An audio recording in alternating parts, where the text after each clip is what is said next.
Assalamualaikum warahmatullahi taala wabarakatuh, Sobat Surat Al-Khidmah dimanapun Anda berada. Pada kesempatan kali ini kita kedatangan tamu spesial, beliau Ustadz Zaki Gufron. Ahlan wa sahlan bihudurikum Ustadz. Assalamualaikum warahmatullahi wabarakatuh. Waalaikumsalam warahmatullahi Eh, wabarakatuh. Beliau termasuk senior saya di Pondok Pesantren Sidogiri.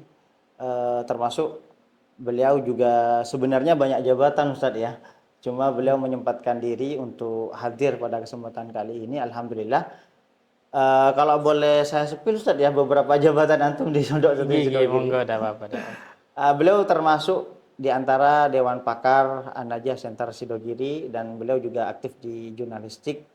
Termasuk beliau sekarang jabatannya di redaksi Sidogiri Media Ustaz ya. Gigi, Oke. sudah kirim itu ya. Baik, kita banyak di sosial media itu tren hijrah yang dilakukan oleh para artis dan influencer. Tentu kabar baik ya sebenarnya Ustaz ya bagi Gigi, umat Islam karena mereka mau mengubah penampilannya, mau mengubah gaya hidupnya. Cuma yang menjadi pertanyaan adalah kadang ini hanya sebatas tren Ustaz. Jadi perlu ada pelurusan di sini. Apa sih makna hijrah menurut antum? Gigi, terima kasih. Untuk tren hijrah di kalangan kita itu memang selama itu mengandung nilai baik, ya perlu kita apresiasi. Dan jika ada penyelewengan, nah itu perlu kita luruskan. Di sini sebenarnya kata hijrah itu ada beberapa pengertian. Kalau kita ngerujuk kitab, itu ada kan ada lughatan, nggih. Ya betul, Ada apa lagi? lughatan. Ada syar'an ya Syar'an. di Nah, kitab-kitab ya Ustaz ya. biasanya ada lughatan sama syar'an. Nah, hijrah itu bagaimana? Nah, ternyata kalau kalimat hijrah ini ada lughatan, Ya, ada syar'an, ada hakikatan, oh dan gitu. ada aslul istilah. Agak banyak pengertiannya karena memang ada beberapa hadis yang menjelaskan sehingga membuat para ulama memberi definisi berbeda. Kesimpulan yang paling ringkas ini pernah disebutkan oleh Imam Ibnu Hajar Al-Haytami dalam kitab Fathul Mubin. Pernah dengar? Belum pernah sih Ustaz. Oh, masa belum pernah? Belum pernah Ustaz. Itu Mohon maaf. syarah itu syarah kitab Arba'in Nawawi. Oh ya kalau arba'innya sudah pernah Nah, dengar nah, Ustaz. salah satu syarahnya itu ada Fathul Mubin, karangan Imam Ibnu Hmm. Hajar Al-Haytami. Ketika beliau menjelaskan tentang hadis tentang hijrah awal niat itu, Betul ya. inamal amalu binniyat, itu kan ada pembahasan hijrah. Nah, beliau ngasih definisi bahwa hijrah kalau lughatan itu at-tarku, Meninggalkan Ustaz meninggalkan. ya. Nah, kalau syar'an, secara syara, hijrah ini beralih dari Darul Islam, dari daerah kafir harbi, menuju ke daerah Islam untuk menyelamatkan keimanan. Khaufal fitnah, khawatir ada fitnah. Nah, ada itu syar'an, ada hakikatan. Nah, hakikatan hijrah itu adalah tarkuma nahallahu anhu, meninggalkan hal-hal yang dilarang oleh Allah. Yang dilarang oleh Allah. Sehingga ini ada 3 definisi. Dan jika kita merujuk ke kalam ulama yang lain, ternyata hijrah itu definisi asalnya itu sebenarnya intikal, berpindah dari Mekah ke Madinah. Ini yang paling awal. Ya. Istilah ini khusus diistilahkan perpindahan umat Islam dari Mekah ke Madinah. Itu inti pertama makna hijrah. Ya. Mekah, Madinah, hijrah, sehingga punya keistimewaan khusus. Itu asal istilah. Tapi ini diperluas seperti dalam pernyataan Imam Ibnul Malak dalam Syarhul Masobeh. Beliau itu menjelaskan bahwa hijrah bermakna pindah dari Mekah ke Madinah. Itu terjadi, pengertian itu khusus sebelum terjadi Fathu Mekah. Ya ya. Fathu Mekah itu Fathu Mekah penaklukan. itu tahun berapa Ustaz ya? Maksudnya dengan ini sejarah. Eh, Penaklukan Kalau kota Fathu Mekah. Mekkahnya tak Ingat. sempat dengar sih Ustaz. Oh, Kalau sempat dengar. peristiwanya kurang begitu paham.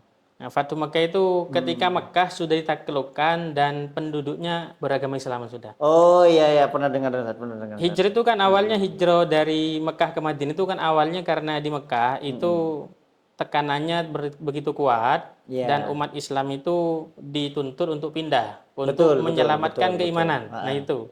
Karena itu di situ umat Islam pindah dari Madinah dari Mekah ke Madinah. Itu awal mula. Awal mulai istilah. Berarti saat itu Mekah bukan tempat agama Islam masih Darul Kufur, Darul Harbi, karena mereka memusuhi Islam, bahkan memberi tekanan macam-macam ke Islam. Bahkan pada malam hijrah Nabi itu pun Nabi kan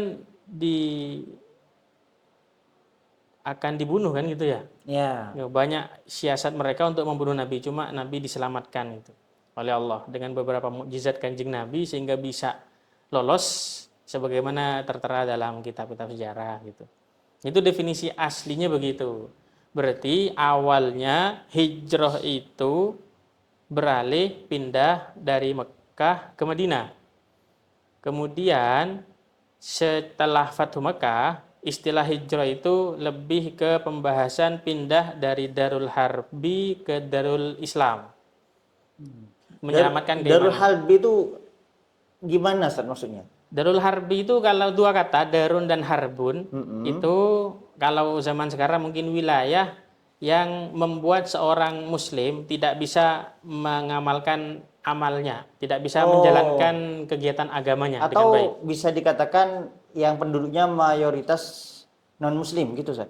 Nggak simpel itu ya. Lebih ke dia tidak bisa menjalankan agama. Oh iya. Mungkin karena harbi itu mungkin seperti di Israel lah misalnya gitu. Itu Darul Harb gitu. Mereka Darul tidak bisa Harb. ibadah, Ya, mereka dilarang sehingga puasa. bahkan mereka dan dipaksa gini macam-macam. Nah, itu Darul Harbi. Kalau Darul Islam berarti yang sudah bisa menjalankan agama dengan baik. Istilahnya singkatnya gitu. Berarti kalau negaranya itu rata-rata penduduknya non muslim tapi masih bisa melaksanakan ibadah di sana, itu bukan Darul Harbi berarti Ustaz ya. Kayak manusia Amerika gitu Ustaz. Kan rata-rata di sana bukan agama Islam. Nah, tapi permasalahan ini fihi nadharun karena memang para ulama ada beberapa penjelasan lebih detail tentang istilah Darul Islam dengan Darul Kufur atau Darul Harbi gitu. Sehingga ada pembahasan khusus sebenarnya itu. Iya. Sehingga hal itu lebih menekankan beberapa orang itu, beberapa ulama lebih menekankan kalau kamu tidak bisa menjalankan ibadah dengan baik, kamu harus pindah gitu. Simpelnya gitu. Mengenai rincian ada banyak, itu udah dibasul Masail kan juga. Jadi kayaknya untuk bahas itu harus duduk dengan yang lain itu. Nah, ini kayaknya duduk di pembahasan lain gitu. Bahas Darul Harbi macam-macam nih. Nanti kalau salah omong bisa dicap radikal nanti. Dicap radikal Ya dikit-dikit radikal, dikit-dikit radikal macam-macam. Itu masalah hilafnya pembahasan lain. Itu banyak pembahasan tentang ulama. Kita bahas hijrahnya aja dulu gitu. Karena biar tidak melebar gitu. Nah, tadi definisi sudah disampaikan. Definisi yang menjemu itu seperti yang disampaikan Ibnu Hajar dalam Fathul Mubin. Ada syar'an, ada lughatan, ada hakikotan. Nah, kalau yang syar'an sekarang untuk yang qabla Fathu Mekah sudah ada. Kalau yang sampai hari kiamat itu yang ba'da Fathu Mekah, pindah dari Darul Harbi, Darul Islam itu. Dan yang jadi tren itu pakai definisi ketiga. Yaitu meninggalkan hal-hal yang dilarang oleh Allah. Nah, mengenai hal ini sebenarnya itu lebih tepat diistilahkan bukan hijrah, tapi taubat. Oh gitu. Lebih istilahnya lebih enak dikatakan taubat. Harusnya trennya bukan tren hijrah ya, tren taubat. Tren taubat itu. Tapi ya tidak masalah juga kalau memang itu dibuat untuk momentum pindah dari maksiat ke ketaatan, bagus juga sebenarnya. Tapi sebenarnya hijrah itu ya identiknya taubat gitu. Jangan sampai salah paham gitu. Karena tarku ma nahallahu anhu ya berarti itu hakikat taubat gitu. Oh gitu. Itu yang definisi yang dipakai mungkin oleh orang-orang. Dalilnya mereka kira-kira yang sampean tahu apa? Dalil mereka. Dalilnya mereka entah ya Ustaz ya. Apa yang dipakai mereka? Sepaham saya mereka pakai dalil di hadis itu, di Sahih Bukhari itu ada gini. Al-muslim man salimal muslimun. Terus man salimal al-muslim man salimal muslimun min lisanihi au wa yadihi. Nah, setelah itu wal muhajir man hajaro manahallahu anhu. Oh gimana ya Ustaz, gimana? Nah, itu ada dua istilah itu. Ya gimana itu? Ada muslim, ada muhajir. Al muslim man salimal muslimun min lisani wa yadihi. Muslim adalah orang yang tidak mengganggu orang lain melalui lisan dan tangannya. Berarti orang lain tidak merasa terganggu dengan keberadaannya. Berarti itu Muslim. Al-muhajir, orang yang hijrah, man hajaro ma nahallahu anhu, orang yang meninggalkan hal-hal yang dilarang oleh Allah. Oh gitu. Mereka kayaknya berdalil itu ya, berdalil itu. Padahal kalau kita lihat syarah-syarah hadis seperti syarah Ibnu Battal, al-muslim di situ al-muslim at-tam atau al-kamil gitu. Al-muhajir at-tam. Artinya? Muhajir orang yang hijrah yang ideal. Ini Nabi ini ngasih standar. Kalau muslim biasa, ya orang baca syahadat selesai gitu. Tapi muslim sempurna. Muslim sejati. Gitu maksudnya. Muslim sejati. Bukan berarti orang yang selalu mengganggu orang lain tetangganya itu bukan muslim, bukan. Iya. Bukan berarti orang ganggu temannya lalu murtad, enggak. Tapi muslim sejati. Orang yang tidak mengganggu orang lain. Orang lain merasa aman jika bersama dengannya. Dan berarti muhajir, orang yang hijrah yang sebenarnya adalah orang yang meninggalkan larangan Allah. Berarti ini seolah-olah Nabi ngasih standar bahwa orang hijrah tidak hanya pindah tempat saja, tapi hijrah itu ya buat niatnya juga gitu. Ngasih standar. Berarti orang-orang sekarang itu ngambil itunya saja gitu. Padahal itu al-muhajir at-tam gitu. Nah, itu inti dari hadis Nabi itu. Nah, terus gini Ustaz. Ini kan banyak pemuda dan pemudi kita di luar sana yang mengikuti tren ini. Jadi mereka itu hanya berladaskan guru-guru dan gus-gus yang mungkin hanya mereka tonton di media sosial. Jadi tanpa mengetahui makna hakikat daripada hijrah itu sendiri. Gimana menurut Ustaz? Apa yang pesan yang perlu disampaikan kepada mereka agar mereka betul-betul hijrah dohir wa batin seperti itu Ustaz? Nah, hijrah itu jika diartikan meninggalkan perkara haram, maka memang perlu disiarkan, perlu dilestarikan, meskipun itu searti dengan taubat ya. Tapi memanfaatkan momentum untuk membuat kebiasaan baik, tidak masalah lah gitu. Monggo pakai istilah hijrah, monggo terserah. Tapi intinya kata hijrah ini tidak identik dengan penampilan luar dan tidak identik dengan ciri khas kelompok tertentu. Ini yang sering terjadi di luar karena orang hijrah itu kalau zaman sekarang tren yang di luar itu kebanyakan awalnya dia itu orangnya biasa-biasa, tiba-tiba ketika tren hijrah gitu, hijrah tiba-tiba dia itu jubahan, kemudian tiba-tiba dia itu melihara jenggot, kemudian tiba-tiba dia itu cingkrang Islami gitu kan. banget lah gitu. Nah, gitu. Ya, sebenarnya itu semua ada dalilnya. Tapi esensi dari hijrah itu meninggalkan perkara haram. Titik. Tidak perlu mengomentari hal-hal yang dihilafiyah gitu. Dan rata-rata para pengikut tren ini itu seolah-olah mereka itu pindah mengikuti ustadznya, kemudian mereka itu nyalahkan orang. Nah itu. Nah, jadi gini Ustadz, saya memang ingin tanya ini ke Ustadz juga. Jadi kan ada yang mengikuti tren, ada yang sok berkomentar. Nah, kadang yang berkomentar ini ngelihat orang-orang yang ngikuti tren ini, kok hanya penampilannya saja, yang penting itu hatinya. Jadi mereka itu kayak membenarkan diri, gitu gimana Ustaz? Yang penting hatinya, penampilannya enggak usah gitu. Iya gitu, kan kayak gitu. Penampilan itu tidak penting, yang penting hatinya gitu, dijaga ini dan itu, tidak riya dan sebagainya. Gitu. Penampilan luar itu perlu dirubah kalau memang bertentangan dengan syariat. Jelas. Karena memang esensi hijrah gitu esensi awalnya ada kerudungan, kemudian kerudungan bagus itu. Awalnya pakai baju ketat, tiba-tiba pakai baju yang agak longgar, itu memang bagus. Penampilan harus dirubah karena memang bertentangan. Kalau orang liberal kan gitu tadi ya. Jangan hijabnya luar saja, tapi hijabnya di hati gitu. Kayaknya dipisah gitu. Padahal kemungkaran itu ada yang kelihatan, ada yang enggak gitu. Itu masalahnya mereka. Kok malah mereka menilai hati orang kan gitu. Biasanya orang yang suka nilai hati orang itu hati mereka juga gitu biasanya. Karena ngukur orang lain dengan diri sendiri. Harusnya introspeksi diri. Harusnya gitu. Malah yang penting hatinya dijilbabin, jangan orangnya. Orangnya berjilbab tapi hatinya enggak dah.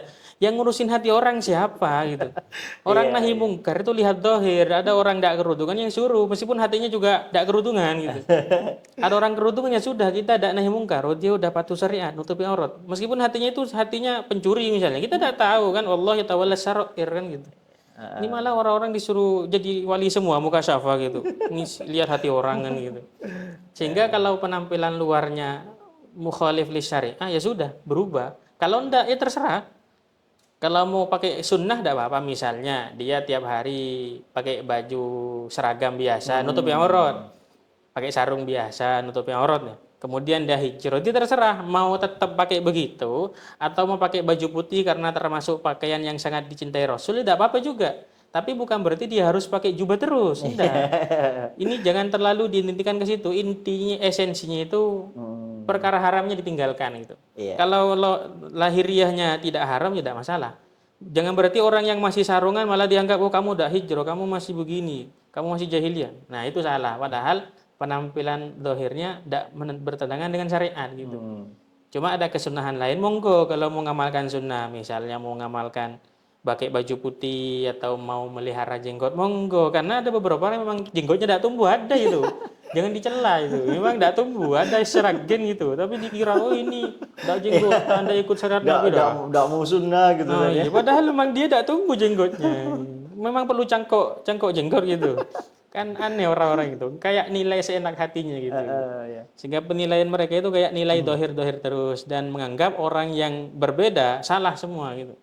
Ini mungkin tren hijrah yang perlu diluruskan. Intinya berarti hijrah ini meninggalkan perkara haram. Intinya itu. Intinya itu ya Ustaz ya. Penampilan harus berubah kalau memang penampilan itu bertentangan dengan syariat. Misal tidak kerudungan, tidak pakai menampilkan lekuk tubuh dan macam-macam, maka harus berubah. Ini sebenarnya awal yang baik sebenarnya Ustaz ya. Ye. Ketika ada seorang yang mau mengubah penampilannya yang awalnya tidak syar'i jadi syar'i gitu ya. Adapun kemudian komentar-komentar netizen itu ya urusan mereka kan. Nah, Ya. gitu. Jadi harusnya mereka introspeksi diri ya. Nah, betul betul betul. Terus gini Ustaz, kadang ada ini saya mau minta pendapatnya Ustaz ini gimana? Ye. Ada sebagian orang yang malah mengubah penampilan mengikuti tren hijrah ini Ustaz karena kepentingan duniawi. Nyon sewu. Kalau yang saya baca di artikel itu komodifikasi. Artinya mereka itu kiranya banyak disorot oleh media sehingga kemudian ada brand yang mendekat, kemudian banyak iklan yang masuk. Jadi intinya mereka berpenampilan itu karena untuk urusan duniawi, bukan semata-mata karena Allah Ta'ala. Itu gimana Ustaz Sampean? Ya sederhana aja itu, berarti dah ikhlas, gitu saja. Berarti ria, gitu aja. Ria, Sederhana itu Ustaz ya. sederhana berarti dah ikhlas, berarti Ya.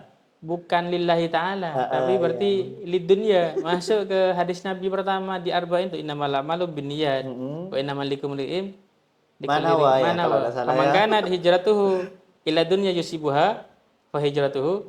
Ila ma hajar ilaihi. Nah. Insyaallah seperti itu ya Ustaz. Ya, semacam itulah Kalau intinya. keliru, mohon maaf Ustaz ya. Au kamakol lah gitu. Ini bicara dengan orang awam, mohon maaf Ustaz. Intinya gitu udah, au kamakol gitu. Sehingga kalau hijrahnya memang tidak ikhlas ya sudah, berarti tidak ikhlas, berarti ria, ada hukuman sendiri gitu. Masalah kita tidak bisa pakai penilaian itu. Karena masalah ria itu masalah hati. Sama kayak orang pakai celana cingkrang dengan orang yang celananya kepanjangan itu, kita tidak bisa menilai orang yang pakai celana kepanjangan itu ria atau khuyala sombong gitu. Ya.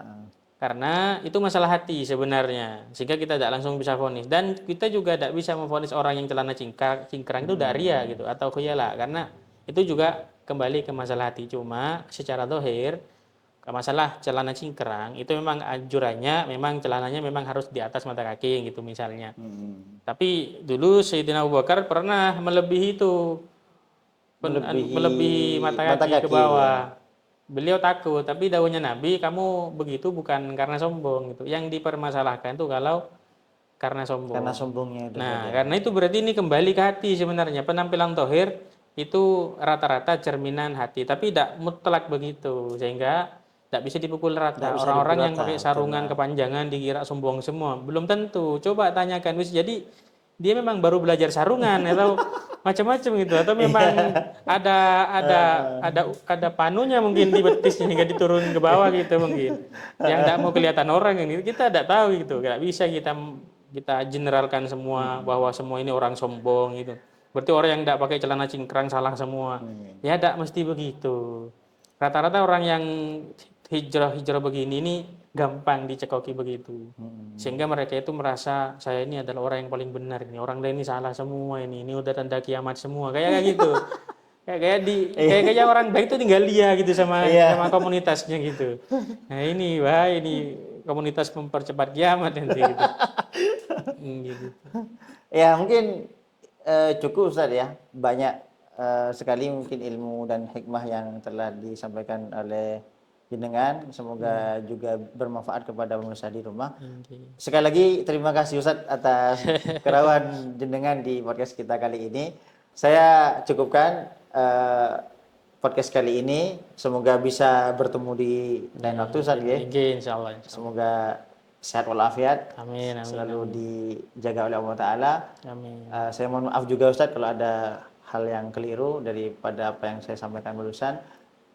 Kami mohon pamit. Wassalamualaikum warahmatullahi taala wabarakatuh.